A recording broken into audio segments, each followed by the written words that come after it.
Assalamualaikum warahmatullahi wabarakatuh. Perkenalkan, nama saya Lira Desika Suradi Putri dengan NIM G00248082 dari kelompok B7. Di sini saya akan membuat laporan anatomi blok 2.3. Pertama, mengenai struktur pembentuk sirkulus Willis dan juga fungsinya. Nah, sirkulus Willis itu merupakan suatu lingkaran anastomosis arteri yang terletak di dasar otak, tepatnya di fossa interpeduncularis basis krani. Nah, struktur ini menghubungkan arteri carotis interna dengan vertebrobasilar. Nah, dia itu membentuk jalur kolateral penting untuk aliran darah cerebral. Nah, di sini itu terdapat beberapa struktur pembentuk dari sirkulus Willis. Yang pertama ada arteri carotis interna. Nah, nanti arteri carotis interna ini dia itu memasuki rongga tengkorak dan akan bercabang menjadi arteri cerebral anterior dan juga arteri cerebral media. Nah, yang pertama ada arteri cerebral anterior. Yang ini.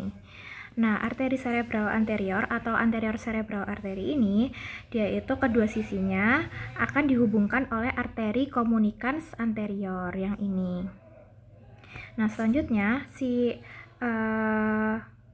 terdapat arteri communicans posterior yang ini. Nah, arteri communicans posterior atau posterior communicating artery ini dia itu akan menghubungkan arteri cerebral media yang ini dengan arteri cerebral posterior. Lalu arteri cerebral posterior ini itu dia berasal dari arteri basilaris yang terbentuk dari penyatuan dua arteri vertebralis di bagian posterior otak. Ini jadi dia itu si arteri posterior cerebral itu dia berasal dari arteri basilaris yang mana dia ini merupakan penyatuan dari dua arteri vertebralis. Lalu arteri basilaris. Nah, arteri basilaris ini terletak di bagian yang paling posterior. Dia itu terbentuk dari gabungan arteri vertebralis yang kanan dan juga arteri vertebralis yang kiri. Kemudian nanti akan bercabang menjadi kedua arteri cerebral posterior yang ini. Nah, selanjutnya fungsi. Jadi, fungsi utama dari sirkulus Willis ini merupakan dia itu akan menyediakan jalur kolateral aliran darah antara sirkulasi anterior yang berasal dari arteri carotis interna dan posterior yang berasal dari arteri vertebralis dan basilaris. Nah, selain itu antara hemisfer kanan dan juga kiri otak. Nah, dengan demikian jika terjadi sumbatan pada salah satu arteri besar, lingkaran ini itu akan memungkinkan darahnya itu tetap mengalir melalui jalur alternatif untuk menjaga perfusi cerebral dan mencegah kerusakan iskemik pada otak. Selanjutnya, perbedaan tractus corticospinalis dan tractus spinothalamicus. Nah, ini tractus corticospinalis sama tractus spinothalamicus. Spinothalamicus. Nah, jadi kalau tractus corticospinalis itu merupakan jalur motorik yang akan membawa impuls dari korteks cerebri ke neuron motorik de medulla spinalis untuk mengatur gerakan otot rangka secara sadar. Jadi, si tractus corticospinalis ini dia itu merupakan jalur motorik. Sedangkan tractus spinothalamicus dia itu merupakan jalur sensorik yang membawa impuls nyeri, suhu, dan sentuhan kasar dari tubuh ke talamus dan kemudian ke korteks somatosensorik. Jadi, si tractus spinothalamicus itu dia merupakan jalur sensorik. Nah, untuk perbedaannya sendiri, ini bisa ditinjau dari berbagai aspek. Bisa dilihat dari fungsi utamanya, lalu titik awal dan akhir, lalu lokasi penyilangan atau decussatio, dan juga letak relatif di medula spinalisnya. Yang pertama, jika ditinjau dari fungsi utamanya. Nah, tractus corticospinalis itu dia merupakan jalur motorik descendant utama yang mengontrol gerakan otot rangka volunter, terutama gerakan halus dan terkoordinasi. Sedangkan kalau tractus spinothalamicus, dia itu merupakan jalur sensorik ascendant yang membawa sensasi nyeri, suhu, dan sentuhan kasar atau raba dan tekanan ringan. Jadi seperti yang udah saya jelasin sebelumnya, yang traktus corticospinalis ini dia merupakan jalur motorik, sedangkan spinothalamikus itu dia merupakan jalur sensorik. Nah, selanjutnya jika ditinjau dari titik awal dan akhirnya. Untuk traktus corticospinalis, titik awalnya itu dia dari sel piramidal di lapisan korteks cerebri, yaitu area motorik primer dan sekunder. Sedangkan titik akhirnya dia itu merupakan neuron motorik alfa di kornu anterior medula spinalis. Lalu untuk traktus spinothalamikus. Nah, untuk traktus spinothalamikus yaitu titik awalnya yaitu neuron sensorik primer di ganglion spinalis. Sinaps pertamanya di kornu posterior medula spinalis. Nah, lalu untuk titik akhirnya yaitu di neuron nucleus ventralis posterolateral atau VPL thalamus, kemudian ke korteks somatosensorik. Nah, selanjutnya untuk jika ditinjau dari lokasi penyilangan atau dekusationya. Nah, traktus corticospinalis ini dia itu sekitar 80-85% serabutnya itu menyilang di dekusatio piramidalis atau medula oblongata menjadi traktus corticospinalis lateral. Nah, sisanya itu tidak menyilang dan membentuk traktus corticospinalis anterior yang menyilang di tingkat medula spinalis. Lalu untuk traktus spinothalamikus, dia itu serabut neuron keduanya menyilang di komissura anterior atau ventral canal centralis medula spinalis ke sisi kontralateral, membentuk traktus spinothalamikus lateral dan anterior. Lalu jika ditinjau dari letak relatif di medula spinalis, untuk traktus corticospinalis itu traktus corticospinalis lateralnya itu dia terletak di funiculus lateralis. Sedangkan traktus corticospinalis anterior itu dia terletak di funiculus anterior atau di ventral. Nah, ini yang corticospinalis lateral letaknya di funiculus lateralis, sedangkan yang corticospinalis anterior dia di funiculus anterior. Lalu untuk traktus spinothalamikus dia itu untuk yang lateral letaknya di funiculus lateralis, sedangkan untuk traktus spinothalamikus yang anterior itu dia terletak di funiculus anterolateral. Jadi untuk yang spinothalamikus itu dia di funiculus lateralis, sedangkan yang itu yang lateral, sedangkan yang anterior di funiculus anterolateral.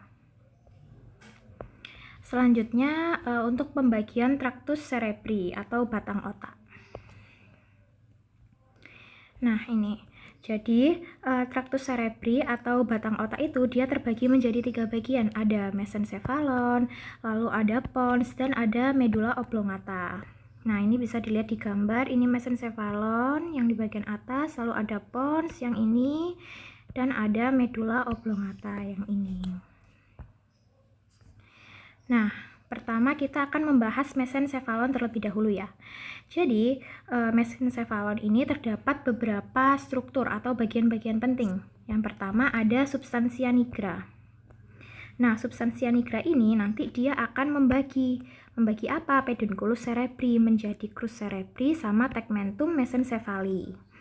Nah, crus cerebri ini dia yang terletak di pars anteriornya, sedangkan yang tegmentum mesencephali dia itu terletak di pars posteriornya.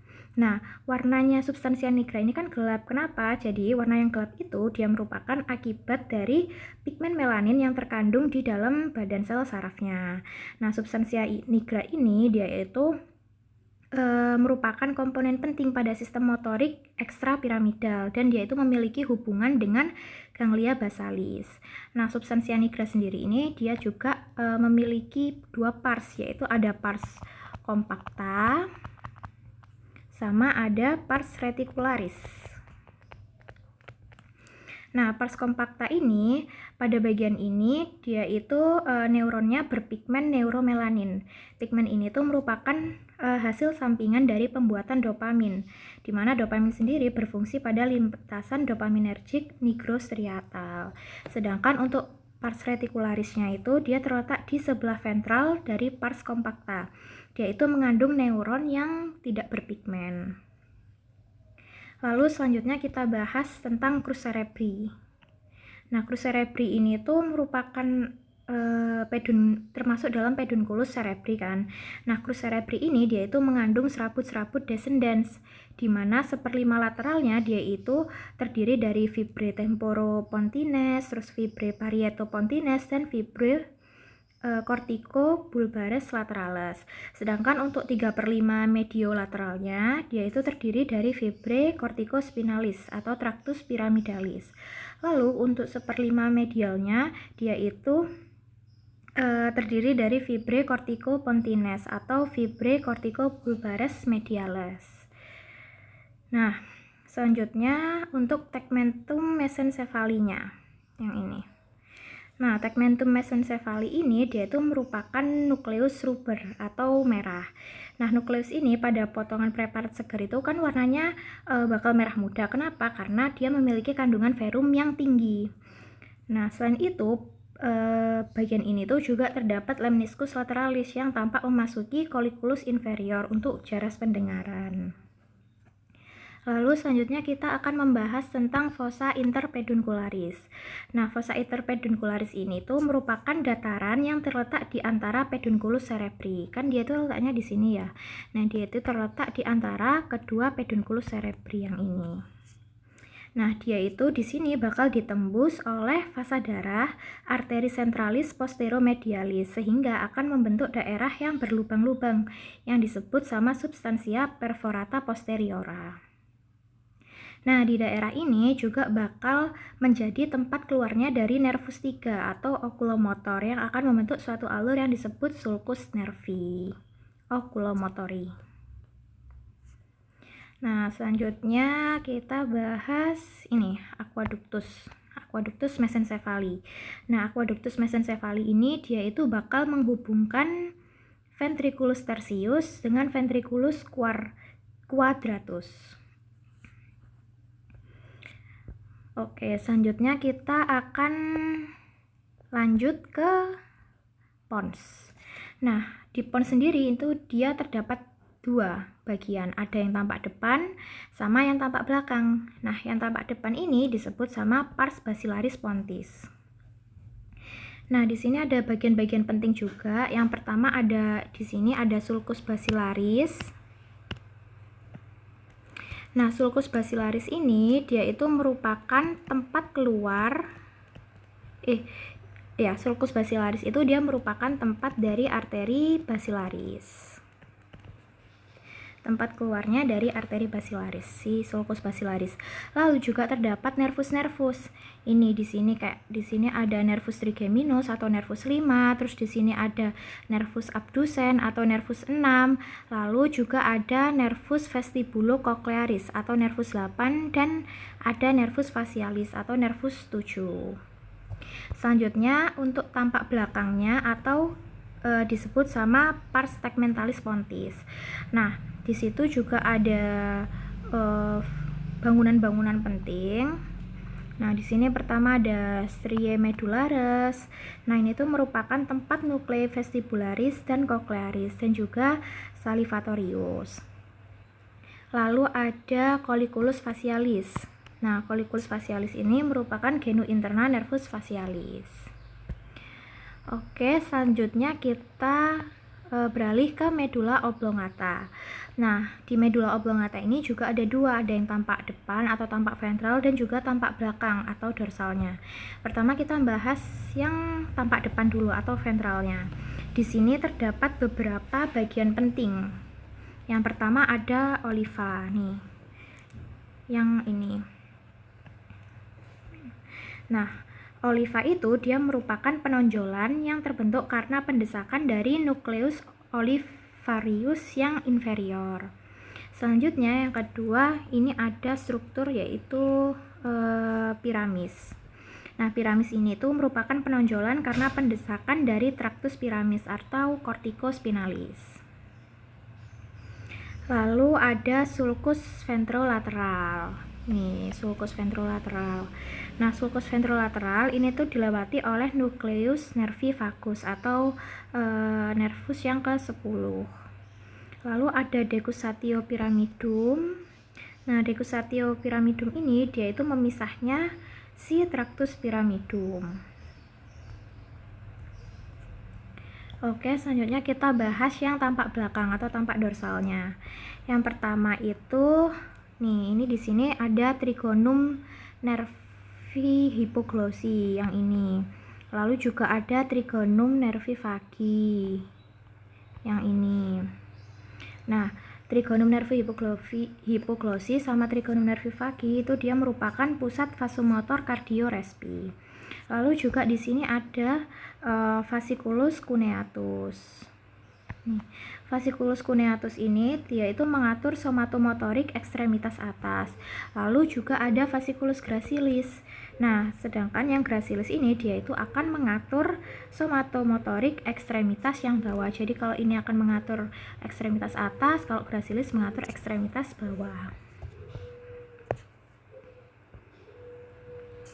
Selanjutnya kita akan membahas tentang asal-usul nukleus dan fungsi dari 3 nervus cranialis motorik murni.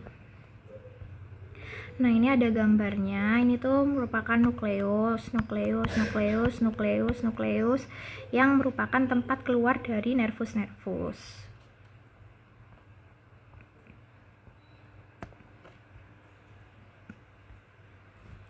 Nah, yang pertama kita akan membahas nervus oculomotor atau nervus 3. Nah, nervus oculomotor ini dia itu berasal dari sulcus oculomotor di bagian medial. Di bagian medial crus cerebri atau otak tengah atau mesencephalon. Nah, dia itu memiliki 2 nukleus utama, yaitu nukleus oculomotor atau motorik somatik dan nukleus Edinger-Westphal atau motorik parasimpatis.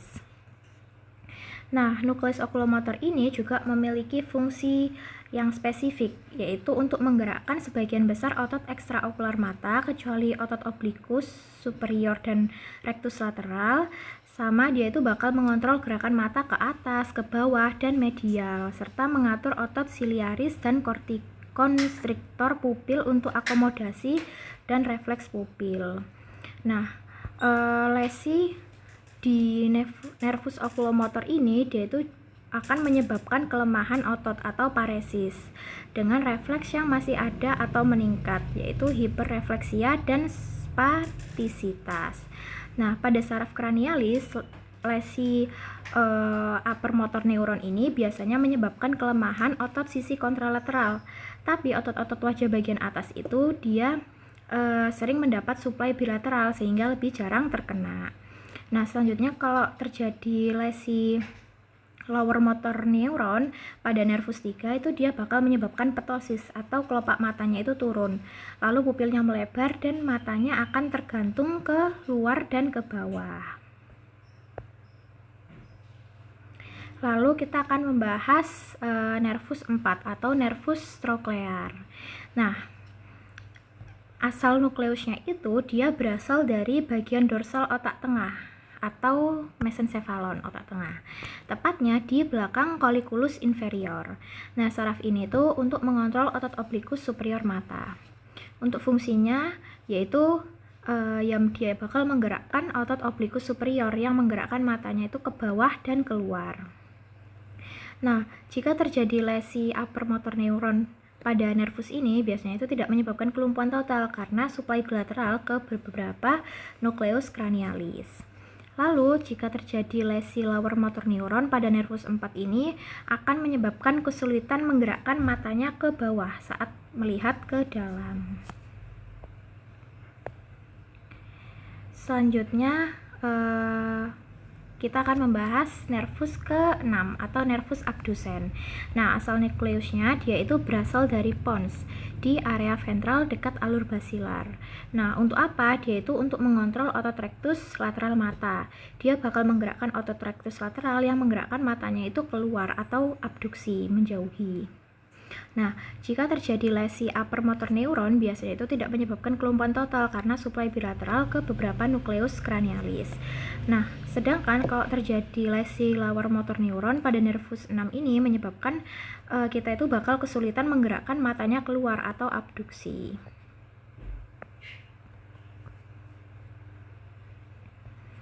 Nah, selanjutnya kita akan membahas tentang lokasi dan fungsi area Brodmann. Nah, sebelum bahas ke area-areanya, kita akan belajar dulu apa itu area Brodmann. Nah, area Brodmann dia itu merupakan suatu sistem penomoran yang digunakan untuk memetakan dan mengidentifikasi berbagai wilayah dalam korteks serebral yang merupakan bagian terluar dari otak. Nah, setiap wilayah dalam sistem Brodmann ini nanti dia bakal diberi nomor atau diberi nama mulai dari 1 sampai 52. Makanya di sini kan kelihatan ada dimulai dari nomor 1, 2, 3, lalu 4, 5, 6 sampai nanti ada sampai 52. Nah, area Brodmann ini dia itu terkait dengan berbagai fungsi otak, termasuk sensorik, motorik, kognitif, emosional, dan juga bahasa. Nah, pertama kita masuk yang pertama yaitu area Brodmann 4. Nah, di sini udah ada tandanya, di sini area Brodmann 4.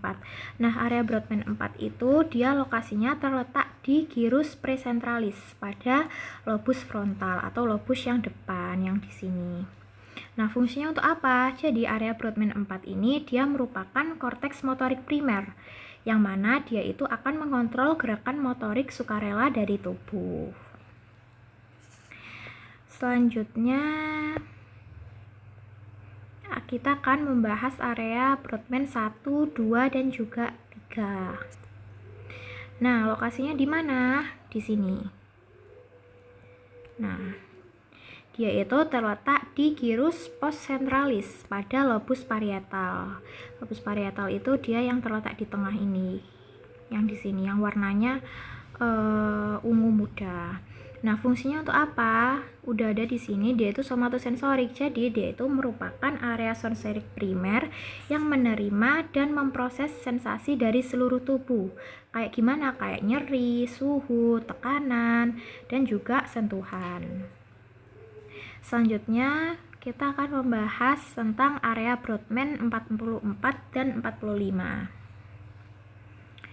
Nah, ini dia ada di sini, di depan. Nomor 44 sama 45. Nah, lokasinya dia itu terletak di lobus frontal yang inferior atau lobus frontal bagian bawah, bagian dari pars opercularis dan pars triangularis. Fungsinya untuk apa? Nah, area Brodmann 44 sama 45 ini dia itu merupakan bagian dari korteks Broca atau area bicara motorik. Yang mana nanti dia itu bakal berperan dalam produksi suara, lalu pemrosesan bahasa, terus mengatur artikulasi, dan juga ritme bicara seseorang. Oke, selanjutnya yang terakhir. Nah, yang terakhir ini dia itu area Brodmann 22 yang terletak di sini. Nah, lokasinya itu dia terletak di gyrus temporalis superior pada lobus temporal atau lobus yang di samping bagian kepala kita. Nah, fungsinya untuk apa? Nah, area Brodmann 22 ini dia itu merupakan area auditori sekunder yang mana dia itu berperan dalam pemahaman bahasa dan juga pemrosesan suara. Oke, selanjutnya kita ke soal yang ini.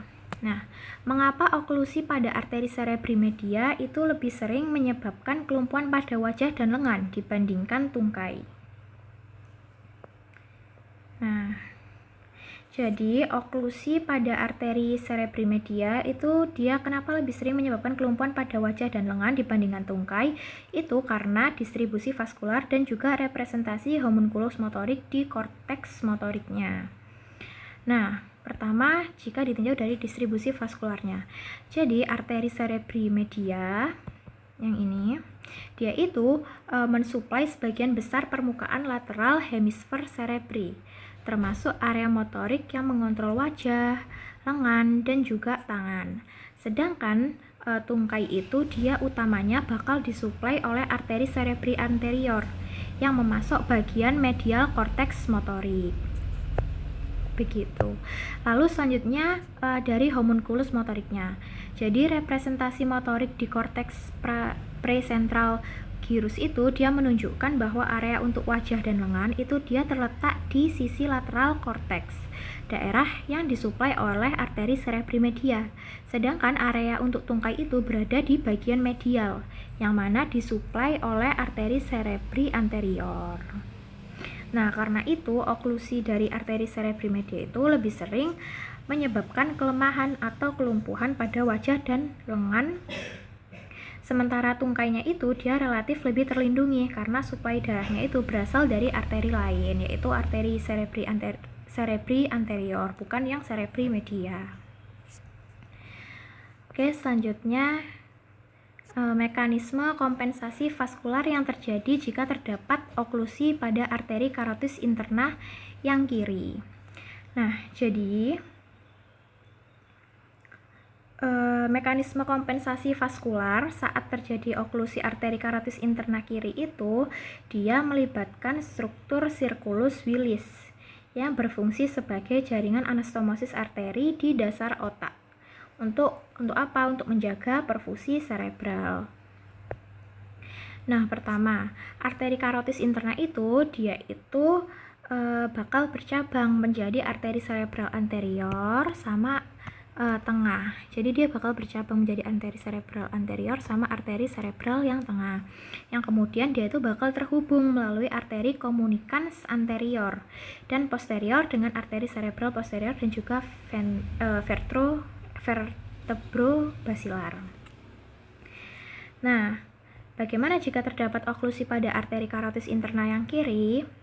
Nah, jadi jika arteri karotis interna kirinya tersumbat, otomatis darah dari sisi kanan yang melalui arteri communicans anterior yang melalui ini, dia itu dapat mengalir ke sisi kiri untuk mensuplai wilayah yang terdampak. Jadi dari kanan dia itu bakal ke kiri, ke area yang dia itu terhambat aliran darahnya. Nah, selain itu arteri communicans posterior yang ini dia itu menghubungkan sistem vertebrobasilar dengan sistem karotis. Jadi menghubungkan yang bawah dengan yang atas, yang mana dia itu bakal memungkinkan aliran darah alternatif dari arteri vertebralis yang ini ke wilayah yang disuplai si arteri karotis yang bagian atas-atas itu. Nah, kompensasi ini dia tuh nanti bakal membantu mencegah iskemia cerebral walaupun terjadi oklusi pada arteri karotis interna, asalkan jaringan circulus Willisnya itu lengkap dan berfungsi baik. Nah,